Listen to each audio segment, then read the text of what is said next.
Okay, so this is to put the decals on for the bezel, and this is oil fuel temp and amp. And so what you do here is you have your temp and your amp decal.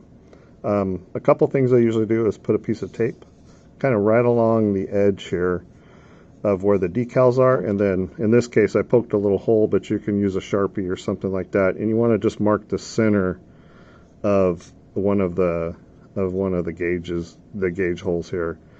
And I'll show you how that's useful a little bit later.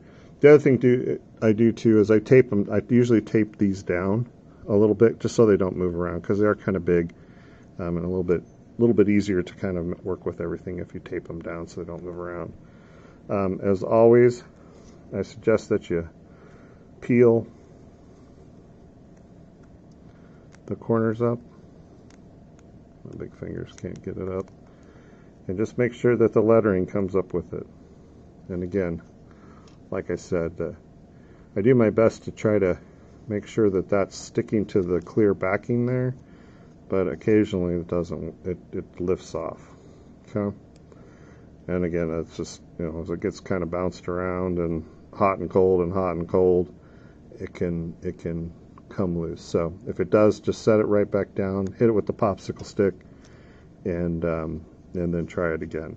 Once you know that that's lifting up pretty good, when you drop this into this tray here, you'll see if you just drop this into the valley and you find your center, and you just drop that right down, so that in this case my little punch mark is right between the U and the E.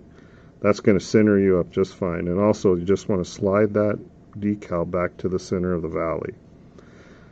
Now you can certainly just take the backing off, take the paper off, and just kind of set that down. But if you're not sure that that's the best way to do that,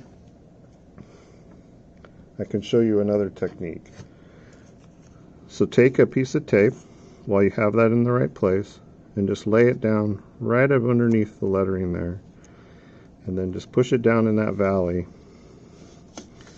and make sure you got it on the back, on that clear plastic, nice and good. And then lift this up, right, and then just peel this paper off. It'll be a little harder to do, but just be patient with it. Just got to get your finger in there. Okay. Peel that backing off. Okay. And then you can just lay that right down in there. Just like that. Okay. It's almost like a silk screen, right? If you have the hinges and you lift up the hinge and you put the hinge and put it back down, it's always going to drop in about the same spot. Then just take your popsicle stick and you want to rub this. And again, don't rub, you're not trying to rub too terribly hard, but be firm with it. Okay? And that usually does it.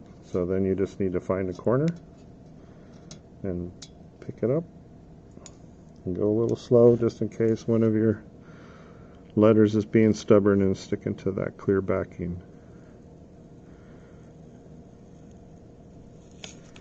And there you go. And do the same thing for the other side. It's just the same thing. You want to always just find the center of your lettering, find the center of your hole, put a piece of tape down there. It's always just a good visual just to see that everything's straight. But again, if you put it in that valley, that plastic in that valley, should be straight, because that's all the die cutter cuts out all nice and straight for you. Alrighty? That's the end of this video.